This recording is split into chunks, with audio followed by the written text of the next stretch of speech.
Good morning, and welcome to the May 7th, 2026 edition of the Stylo News Intelligence Update. I'm your host. Today, we're zeroing in on the escalating military and geopolitical situation unfolding right now in the Middle East, specifically around the Strait of Hormuz. Over the next few minutes, we're going to rely entirely on verified data and intelligence reports from the past 2 weeks. Our goal? To give you a crystal clear, objective look at the facts on the ground. Now this explainer is brought to you by ProWave AI. They're the developers behind Stylo News, which is a premier AI-powered open-source intelligence program used by the pros, and Stylo News, the commercial version you can grab on the web and mobile apps.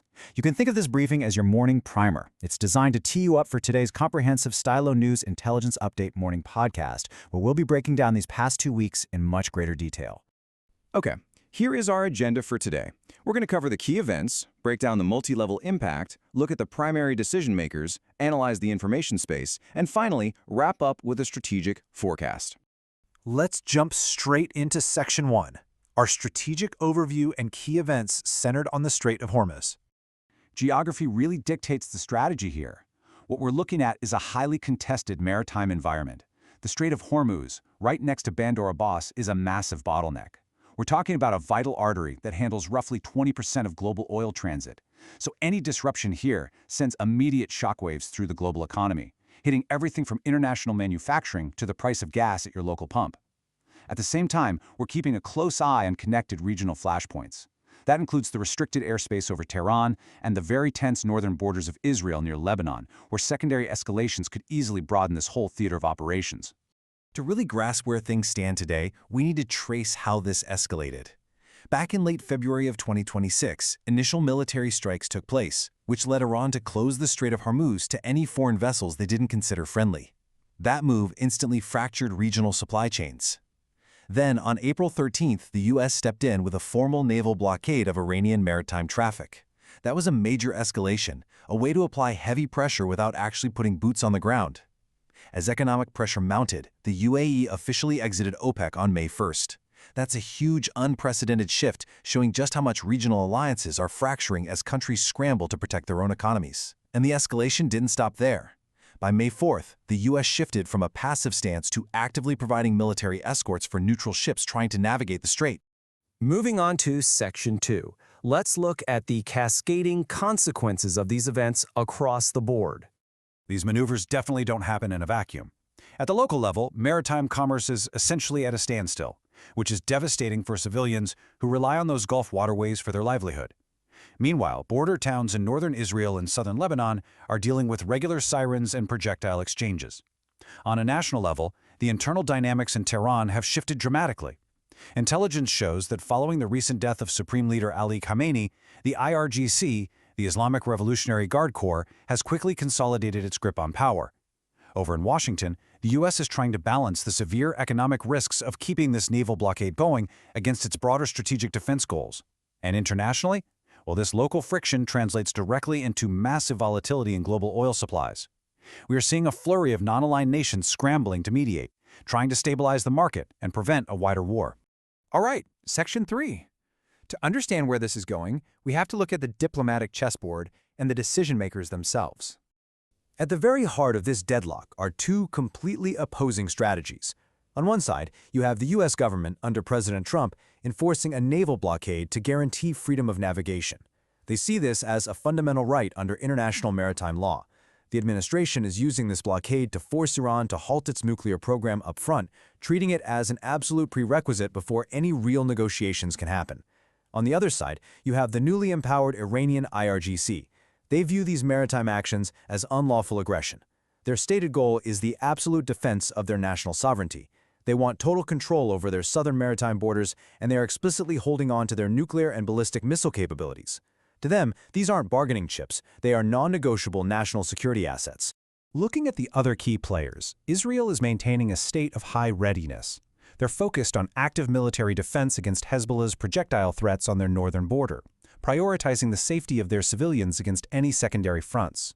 Meanwhile, international mediators are working overtime behind the scenes. Pakistan and India are heavily involved here because both countries have complex, independent foreign policies and strong ties in the region. They're uniquely positioned to act as brokers. They aren't strictly tied to Western or Middle Eastern blocs. However, current intelligence suggests that these mediation talks are, for the moment, stalled. Let's transition to Section 4, the information environment and open source intelligence. In conflicts today, the information war is just as critical as the physical one. To get an accurate read on reality, intelligence analysts rely heavily on OSINT, or open source intelligence. By keeping tabs on international and regional media, we can see exactly what narratives the states are pushing. Online, tracking social tags like Strait of Hormuz and Iran-Israel conflict gives us a real-time pulse on public sentiment and civilian anxiety. And crucially, overhead satellite imagery of places like the port of Bandar Abbas and the oil terminals at Karg Island gives us hard, undeniable facts. It lets analysts physically verify the dispersal of IRGC fast attack crafts and monitor the actual economic toll of the U.S. blockade, without having to rely on the official spin from either side. When we pull all this open-source sentiment together, we see some very polarized patterns. Western media is heavily focused on the mechanics and effectiveness of the economic and diplomatic pressure campaign. Meanwhile, Iranian state media and its regional allies are highlighting national resilience, domestic unity, and visuals of their military buildup. But there's one thing everyone seems to agree on. Across almost all channels, there is a shared anxiety that the window for negotiations is closing fast. We're seeing more rigid ultimatums from both sides, and economic reserves in the Gulf are depleting rapidly. There's a clear universal desire within the international community to avoid a full-scale regional war. That brings us to our final section, our forecast and strategic outlook for the near term. Based on the intelligence we've gathered, we're looking at two main trajectories for the coming weeks. The most likely scenario? A continuation of calibrated, indirect pressure. That means we should expect more asymmetric naval harassment in the Strait. Think small, fast, armed speedboats swarming larger commercial or naval ships, disrupting operations and raising risks, but without actually firing the first shot. We also expect more proxy engagements and cyber attacks on Allied infrastructure. Now, the second trajectory is the most dangerous, though less likely. This would involve a direct but limited missile or drone strike by Iran on Israeli or U.S. military targets. Intelligence assesses that this wouldn't be an unprovoked attack. It would almost certainly only happen in response to a major external trigger or a catastrophic miscalculation. To sum up this strategic gridlock, there's a recent quote from the IRGC Intelligence Department that really hits the nail on the head. They stated that the U.S. administration faces a choice between an impossible war or a bad deal. Now, we're not sharing this to endorse their view, but it's a vital, verified data point. It perfectly captures how hardened the stances have become and just how little diplomatic flexibility is left in this theater right now. So, the ultimate question is this. In an era of such entrenched positions and advanced asymmetric capabilities, can traditional containment still forge a path to the negotiating table, or are we witnessing the limits of that doctrine? To really dig into the nuances of how this is reshaping the Middle East, I highly encourage you to check out today's full Stylo News Intel Update morning podcast. The episode is called Pressure versus Peace. Can Containment Bring Iran to the Table? You can find it right now on your favorite podcast app or by following the link in this post.